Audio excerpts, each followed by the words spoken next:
Bienvenue sur ce devlog numéro 7. Voilà où nous en sommes actuellement. Vous voyez, pas mal de petites choses qui ont changé, notamment les petites vignettes. J'avais la petite vignette en bas à droite et puis j'ai rajouté celle en haut à gauche pour le joueur 2. On en parlera tout à l'heure parce que j'ai modifié pas mal de choses pour simplifier ensuite les actions sur ces vignettes. Et puis ce qu'on voit le plus là, c'est au milieu, eh ben, j'ai créé les objets à déglinguer avec les tirs. Bon, pour l'instant, il n'y a pas de collision, donc j'ai pas géré ça. Donc vous voyez que j'ai créé une vague d'objets. Il y a 10 objets à l'écran, et vous voyez qu'ils font un petit mouvement de vague. C'est un mouvement sinusoïdal. J'espère que vous êtes bon en trigonométrie parce que on va utiliser au moins le sinus, puisqu'on va travailler sur l'axe vertical, cosinus permettant de travailler sur l'axe horizontal. Et si on associe les deux, ben, on crée des mouvements circulaires. Mais là, on a simplement un mouvement de va-et-vient vertical. Alors, ben, on va parler de ça. Donc, qu'est-ce que j'ai fait? Qu'est-ce que j'ai fait? Ben, j'ai commencé par créer le sprite, hein, et puis l'objet qui est là. Voilà, c'est cet objet qu'on reverra tout à l'heure, on va y revenir. Pour pouvoir gérer ces objets, en fait, j'ai dû créer ce que j'appelle un manager, un gestionnaire de vagues. Donc je l'ai appelé OWave Manager. Et c'est cet objet qui va gérer l'apparition de toutes les vagues de vaisseaux ou de bonus ou d'ennemis qu'on devra détruire à l'écran. Donc j'ai créé une première vague. Alors comment on fait pour créer cette vague-là? Bon, forcément, il y a 10 objets. Je ne vais pas créer 10 objets différents. Donc j'en ai qu'un seul d'objet. Ce que je vais faire, c'est que je vais utiliser une double for loop. L'avantage d'utiliser une double for loop, c'est-à-dire que vous pouvez travailler sur l'axe des X et sur l'axe des Y. Vous voyez ici, je vais essayer de zoomer un petit peu pour vous montrer. Voilà comment ça se passe. Donc, on va dire que I, c'est l'axe des X et J, c'est l'axe des Y. Donc, vous voyez que je veux créer donc 5 objets sur l'axe des X et je veux créer 2 rangées. Donc, j'aurai 2 rangées de 5 objets. Donc, qu'est-ce que va faire GameMaker quand il va lire le code? Ben, d'abord, il va commencer par l'axe des Y. Il va dire première ligne. Qu'est-ce que je fais première ligne? C'est-à-dire celle qui est le plus à l'intérieur. Première ligne, eh ben, je vais créer 5 objets. Ensuite, il va incrémenter la valeur de Y. Il va créer une deuxième ligne et il va revenir au-dessus et il va me créer de nouveau sur la deuxième ligne 5 objets. Et à chaque fois, ben, qu'est-ce que je fais? Eh ben, je crée donc un objet, toujours le même, sauf que mon objet c'est celui-ci, c'est au item 1. Et qu'est-ce que je vais faire? Eh ben, je vais simplement, avec les valeurs de i, je vais le positionner avec un décalage pour que tous les objets ne soient pas les uns sur les autres. On va simplement les décaler, donc les décaler d'un certain nombre de pixels. Moi j'ai mis 48 pixels. Alors j'ai un peu détaillé, je fais exprès de mettre 48 plus 2, c'est pour me rajouter, c'est pour me rappeler que 48 c'était pas tout à fait bon et que ça me permet juste de travailler au pixel près. Donc vous voyez que j'ai multiplié la valeur de i par 48, donc quand i égale à 0, ben ça vaut 0, puis quand i est égal à 1, ben je fais un décalage de 50, quand i est égal à 2, ben je fais un décalage de 100 par rapport au premier, et ainsi de suite. Et on fait la même chose sur l'axe des Y. Ok.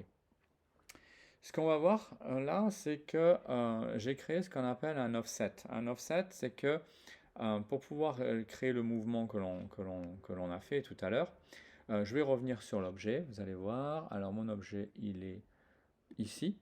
Voilà. Donc je vous ai parlé de mouvement sinusoïdal. Donc c'est un mouvement qui va nécessiter donc un rayon, je vais appeler radius ici, et un angle. Et on va faire varier cet angle au cours du temps, et ensuite on va calculer le sinus de cet angle. Et ce sinus de cet angle, on va le multiplier par un certain rayon, voilà, c'est-à-dire l'éloignement en fait du point considéré au centre du cercle. Donc on va le multiplier par un rayon, et ça, cette valeur, on va l'ajouter à la position x de notre objet. Donc ici, Vous voyez, je fais, enfin la position X. En l'occurrence, c'est Y puisqu'on est sur l'axe vertical. Donc je fais Y égale Y plus radius de sinus plus angle. OK? Donc là, ce que j'ai fait aussi, vous voyez que j'ai créé un offset. Je vais vous expliquer pourquoi. Ce qu'on va faire, c'est que l'offset, on va le bloquer ici, toc toc. Et on va pas le faire comme ça, on va faire l'offset, on va le mettre égal à 0. On va le mettre égal à 0 et on va bloquer ce qui est derrière. Ok, donc là, comme ça, j'ai pas à modifier. Donc imaginez qu'au lieu de angle plus offset objet, il n'y ait que angle ici, puisque mon offset objet, je l'ai fixé à 0. Ok, je vais revenir ici et là, je vais bloquer cette valeur-là. Tac, offset. Et je vais relancer et je vais vous montrer ce que ça donne. Vous voyez, il n'y a plus d'effet sinusoïdal. Tous les objets fonctionnent ensemble. Voilà. Si j'avais bloqué directement ici, si j'avais mis Y, si j'avais bloqué tout ça, voilà, tac, tac, tac, tac, je relance. Voilà, mes objets ne bougent pas puisque je ne fais pas varier l'axe des Y. Ok. Donc vous avez vu que si je fais varier l'angle, et que je multiplie ça par je fais le sinus de cet angle multiplié par le rayon, et ben j'obtiens ce mouvement sinusoïdal vertical. Bon, moi ça m'intéresse pas, c'est pas mal, mais enfin ça m'intéresse pas. Moi ce que je voulais, c'est que chaque objet ait un petit décalage, en fait qu'il y ait un petit décalage de l'angle pour chaque objet. Ben, qu'est-ce que je vais faire? Tout simplement, je vais ici revenir sur mon objet.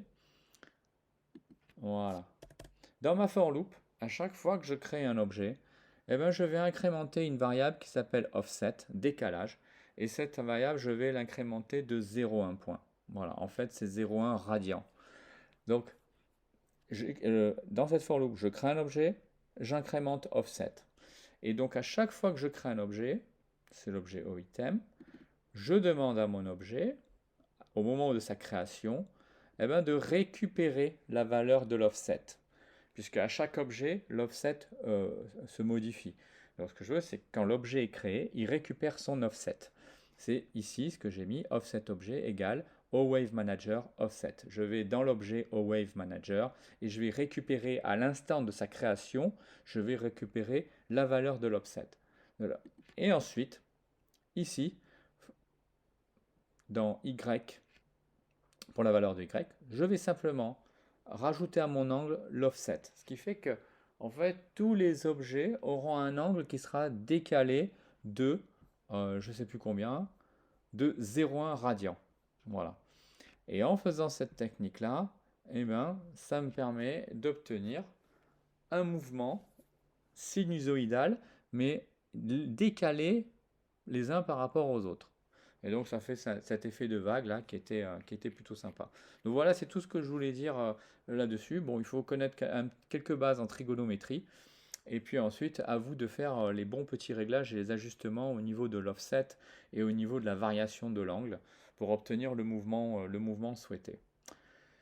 Alors, ensuite, qu'est-ce que j'ai fait d'autre? Je vous ai parlé aussi des objets, la petite vignette avec le joueur dessus, la jauge d'énergie et puis la jauge pour les munitions. Dans la dernière vidéo, j'avais tout mis ici sur l'écran. Alors c'était possible de faire comme ça quand il n'y avait qu'un seul joueur qui gérait la vignette. Le problème c'est que là j'ai dû... maintenant il y a les deux joueurs, parce qu'il y a deux vignettes, il y a deux joueurs. Donc j'ai été obligé, pour pas qu'il y ait plein de trucs à l'écran et que ce soit le fouillis, tout simplement j'ai créé un objet, un manager qui s'appelle Player Panel Manager. Et donc c'est lui qui va gérer en fait... alors là je me suis trompé, qu'est-ce que j'ai mis? Voilà, Create. Et là aussi Create. Donc c'est lui qui va gérer en fait le positionnement de tous les objets permettant d'obtenir cette petite vignette pour le joueur 1 et pour le joueur 2. Autre chose aussi, j'ai dissocié tous les éléments graphiques. Je trouve que c'est plus sympa de dissocier les éléments graphiques parce que du coup, ça permet de réutiliser un élément à un autre endroit, par exemple. Et puis ça permet facilement aussi par la programmation de modifier l'emplacement sans avoir à chaque fois à tout, tout redessiner ou repasser par la case graphique. On peut aussi combiner plusieurs éléments ensemble. Si par exemple je veux par exemple modifier la couleur de ceci, par exemple, si je veux modifier la couleur de cet objet, vous voyez, eh ben, je n'aurai pas à tout redessiner. J'aurai simplement au niveau du code associé un nouvel objet plutôt que de devoir redessiner la totalité de l'animation. D'autre part aussi, ce qui est bien de dissocier les éléments comme ça et de les superposer, c'est qu'on peut les faire tourner à des vitesses différentes. Si je fais tout sur le même graphique, j'utilise le même élément graphique, ben, je vais devoir tourner à 17, 10, 15 images secondes. En dissociant les éléments graphiques et en les superposant, je peux les faire tourner à des vitesses différentes. Donc ça peut être intéressant. Voilà ce que je voulais dire. Ah oui, juste une petite chose aussi. Il y avait vous voyez que j'ai à chaque fois, j'ai utilisé le même sprite. Vous voyez, j'ai qu'un seul sprite pour ici, par exemple, pour la vignette. J'ai aussi qu'un seul sprite pour mon petit bonhomme, là. Voilà, mon petit soldat. J'en ai qu'un seul. Et du coup, j'utilise une fonction de GameMaker qui s'appelle flip. Alors, je vais vous montrer par exemple pour l'objet Omarine Player 2. Ici, dans l'Event Create, j'ai fait une image xScale -1 et une image YScale -1. Ça veut dire simplement que j'ai fait un flip vertical et un flip horizontal. Donc je fais l'image dans un miroir. Donc je vais faire une symétrie axiale verticale et une symétrie axiale horizontale. Quand vous faites ça, il faut savoir que ben, du coup, vous modifiez l'origine du sprite. Hein. Là, j'ai mon marine, par exemple. Vous voyez, l'origine du sprite, elle est, euh, on va dire, top left, donc en haut à gauche. Si je fais un flip sur X, un flip sur Y, eh ben, mon origine, elle va se retrouver top down. Pas top down, non, pas top down, qu'est-ce que je dis moi? Bottom right. Si c'est top left, ce sera bottom right. Donc en bas, à droite. Et donc ça, il faudra en tenir compte quand vous allez repositionner les objets par la programmation, parce qu'il y aura un décalage de la largeur et de la hauteur du pixel. Donc ça, il faudra juste en tenir compte, parce que vous pouvez avoir de mauvaises surprises. Vous allez avoir le sprite qui est pas affiché à l'écran, parce qu'en fait, en faisant le flip, il est sorti de l'écran. Deuxièmement aussi, il y avait un effet alpha que j'avais géré simplement. Vous voyez, quand je m'approche, voilà, il y a un effet alpha. Maintenant, il y a tous les éléments du joueur 1 et du joueur 2 ont cet effet-là. Donc, du coup, pour utiliser la même fonction, j'avais pas envie de créer une deuxième fonction, j'ai gardé la même fonction. Donc, simplement, dans ma fonction, elle est où ma fonction? My functions, voilà, ici, alpha, j'avais qu'un seul paramètre, c'était l'offset, c'est-à-dire le décalage, hein, c'est-à-dire la distance entre le joueur et l'élément que je voulais voir modifié au niveau du canal alpha. Ben, j'ai rajouté un deuxième paramètre que j'ai appelé OP. Hein, donc OP, ben, il prendra comme argument, donc c'est un paramètre qui va prendre comme argument 1 ou 2, 1 pour le player 1 et 2 pour le player 2. Et ensuite, vous voyez que j'ai créé une petite variable player égale 0. Et j'ai mis une condition, si OP égale 1, alors player égale OP1, donc objet OP1.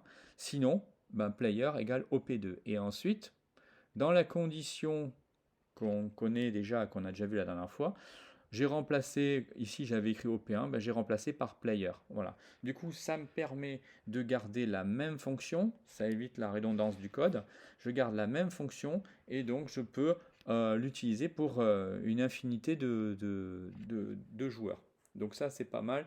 Ça évite toujours de réécrire des fonctions ou de réécrire du code inutilement et ça permet d'éviter de se perdre. Donc voilà, je crois que c'est tout ce que je voulais raconter sur sur cet épisode-là. Ouais, non, c'est bon, j'ai tout vu. De toute façon, si j'ai oublié un truc, on en reparlera la prochaine fois. Merci d'avoir suivi et à bientôt pour un devlog 8. Bye bye.